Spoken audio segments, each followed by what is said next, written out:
Hi, thanks a lot for asking this doubt. देखो, question में हमसे ये पूछा हुआ है कि मान लो आपके पास एक प्लैनेट है, उसके आर डिस्टेंस दूर एक सैटेलाइट है जो कि रिवॉल्व कर रही है। ठीक है। अब इस सैटेलाइट के रेवोल्यूशन के लिए कुछ इसकी वेलोसिटी भी होगी, कुछ टाइम पीरियड भी होगा। ठीक है। हमने क्या किया, हमने इस सैटेलाइट की वेलोसिटी को इमीडिएटली ज़ीरो कर दिया। ठीक है। अब हमसे पूछा है कि ये जो सैटेलाइट है वो कितने टाइम में प्लैनेट पे फॉल डाउन कर जाएगी। ऑलराइट।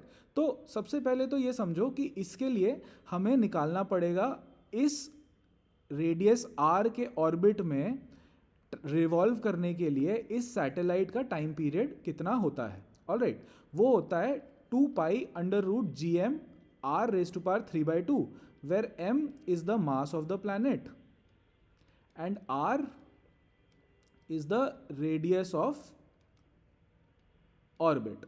किसी भी सैटेलाइट को आर रेडियस के ऑर्बिट में किसी एम मास के प्लैनेट के अराउंड अगर रिवॉल्व करना है तो उसका टाइम पीरियड होगा 2 pi under root G M R raise to power 3/2।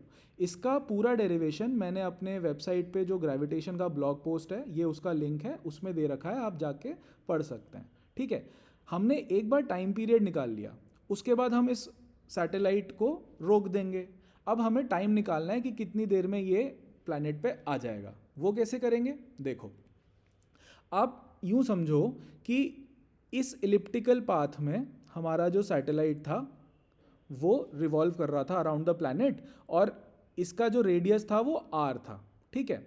हमने किसी पॉइंट पे उसको रोक दिया, सैटेलाइट को वेलोसिटी ज़ीरो कर दी।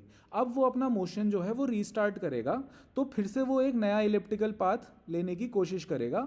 लेकिन इस टाइम उसका जो इलिप्टिकल पाथ होगा, ये जो मैं मार्क कर रहा हूँ अभी आपके सामने, वो स्मॉलर होगा।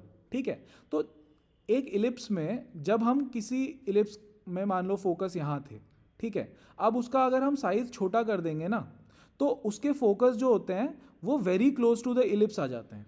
ठीक है। तो जैसे ये एक इलिप्टिकल पाथ था, ये लार्जर इलिप्टिकल पाथ था, अब हमने इलिप्स का साइज छोटा कर दिया, तो जो फोकस है वो very close to the ellipse आ जाएगा।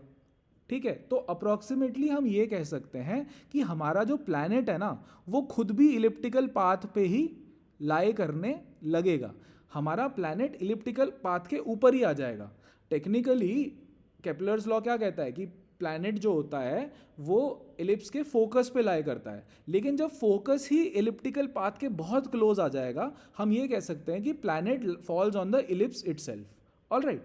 तो आप ये देख सकते हो डायग्राम में कि एक साइड पे डायमीटर के एक साइड पे सैटेलाइट है और डायमीटर के दूसरे साइड पे प्लैनेट है। ठीक है। और ये डिस्टेंस जो है वो टोटल आर है, यानी इलिप्स की जो मेजर एक्सिस है वो आर है। इलिप्स की माइनर एक्सिस कितनी हो जाएगी, r/2 हो जाएगी। ठीक है।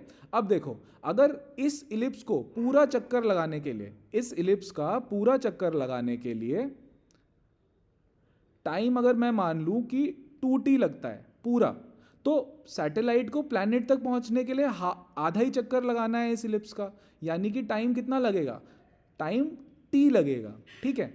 अब मैं केपलर्स लॉ यूज कर सकता हूं, टाइम पीरियड का square is proportional to the semi major axis का क्यूब, ये मेरा केपलर्स लॉ होता है। मैं ओल्ड पाथ के लिए लिख सकता हूं TE² is proportional to r³, और न्यू एलिप्टिकल पाथ के लिए लिख सकता हूँ 2t² is equal to r/2 का होल क्यूब। अब इन दोनों को डिवाइड करके मेरा t की वैल्यू आ जाएगी। ठीक है। t की वैल्यू आ जाएगी 1/2√2 TE/2, और TE की वैल्यू मैं सब्सटीट्यूट कर सकता हूँ अपनी ये वाली।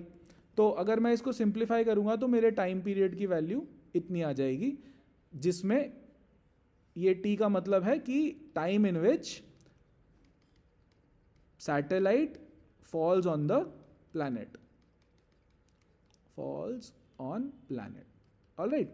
तो अगर आपको ये सोल्यूशन अच्छा लगा, पसंद आया, तो प्लीज़ मेरी वेबसाइट शेयर करें। Thank you.